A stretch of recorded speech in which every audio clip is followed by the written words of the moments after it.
की जा रही है ताकि सच्चाई सामने आ सके।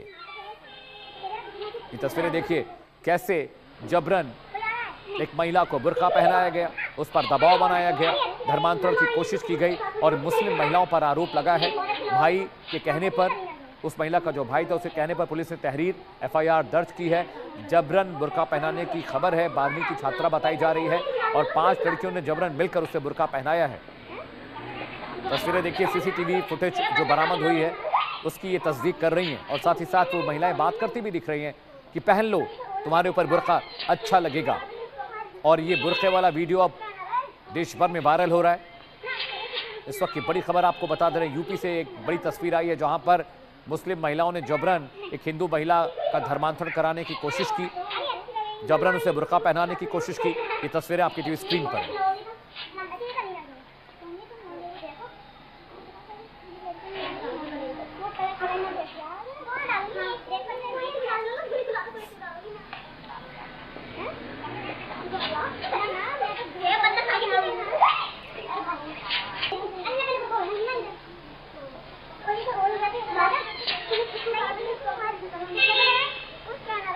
और इससे पहले भी मिर्जापुर के जिम का मामला सामने आया था जहां पर जिम में जो ट्रेनर्स थे उन्होंने जबरन महिलाओं को उनका धर्म परिवर्तन कराने की कोशिश की, उन पर दबाव बनाया। उन तमाम लोगों के खिलाफ एफआईआर दर्ज हुई है। यूपी में धर्मांतरण के कितने मामले सामने आए जरा आपको ये भी दिखा दें। यूपी में पिछले 4 साल में करीब 835 मामले दर्ज किए गए हैं और ये वो मामले हैं जो पुलिस को इत्तला किए गए। ऐसे बहुत सारे मामले हैं जिनके बारे में जानकारी नहीं मिल पाती।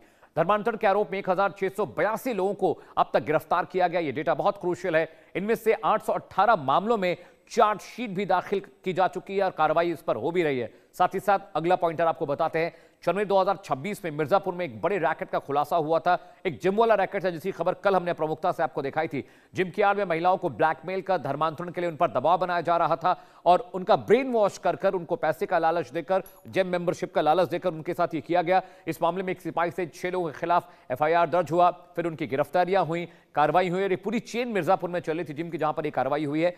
जनवरी 2026 में ही यूपी एसटीएफ ने मेडिकल कॉलेज में चल रहे एक धर्मांतरण माफिया का खुलासा किया था जो कभी नौकरी की, शादी की, इन बातों का झांसा देकर धर्म परिवर्तन कराता। धर्मांतरण मामले में मेडिकल कॉलेज के कई डॉक्टर्स भी रडार पर। केजीएमयू का मामला आपके सामने, लखनऊ का, जहां पर रमीज नाम का डॉक्टर जबरन लड़कियों का धर्म परिवर्तन करा रहा था। मई 2023 तक के सरकारी आंकड़े जो आपको हम दिखाने जा रहे हैं ये हैरान करने वाले हैं।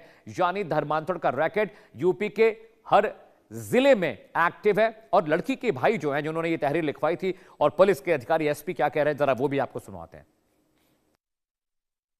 प्रकरण यह था जी, मेरी एक छोटी बहन है जो कि 16 साल की, जो कि नाबालिग कक्षा 12 की छात्र है। उसकी कुछ मुस्लिम सहेलियों ने उसे जबरन बुर्का पहनाया और उसे कहीं ले गई। अब मामला हमको पता लगा तो हमने देखा कि अगर हमें ये मामला नहीं पता लगता तो ये आगे कहां तक बढ़ सकता था। वो और कहीं भी ले जा सकती थी। मान लो अपने भैयों से मिलवाती किसी से, या लव जिहाद वाला पूरा प्रोपेगेंडा था उनका क्या था। इस मामले में मैंने एक एफआईआर दी थी। कारण सर ये था कि जो मेरी बहन है, मामला तो इनका सर लमसम 1.5-2 महीने से चल रहा था। टारगेट मेरी बहन पर था इनका। जो मेरी बहन है ये उनके साथ होटल में जाती थी, मतलब कुछ खाने, क्योंकि होटल जो क्राउन फैमिली रेस्टोरेंट है एक, उसमें कुछ खाने गई होंगी। इन्होंने वहां पर कुछ ऐसा मिला दिया जिसकी वजह से मेरी बहन का ब्रेन चेंज हो गया थोड़ा। थाना बिलारी क्षेत्र में एक एफआईआर प्राप्त हुई है जिसमें कि कंप्लेनेंट द्वारा बताया है कि उसकी बहन जो कि नाबालिग लड़की है वो कोचिंग में ट्यूशन पढ़ने के लिए जा रही थी। वहाँ पे कि कुछ लड़कियां हैं मुस्लिम धर्म की जो कि उन्होंने इस लड़की को बुर्का पहनने के लिए मजबूर किया एवं मुस्लिम धर्म अपनाने के लिए मजबूर किया। इसमें थाना बिलारी पर सुसंगत धाराओं में एफआईआर पंजीकृत कर ली गई है। 5 नामजद लोगों के खिलाफ में एफआईआर हुई है। इसमें हम लोग साक्ष्य संकलन कार्रवाई कर रहे हैं एवं अन्य विधिक कार्रवाई प्रचलित है।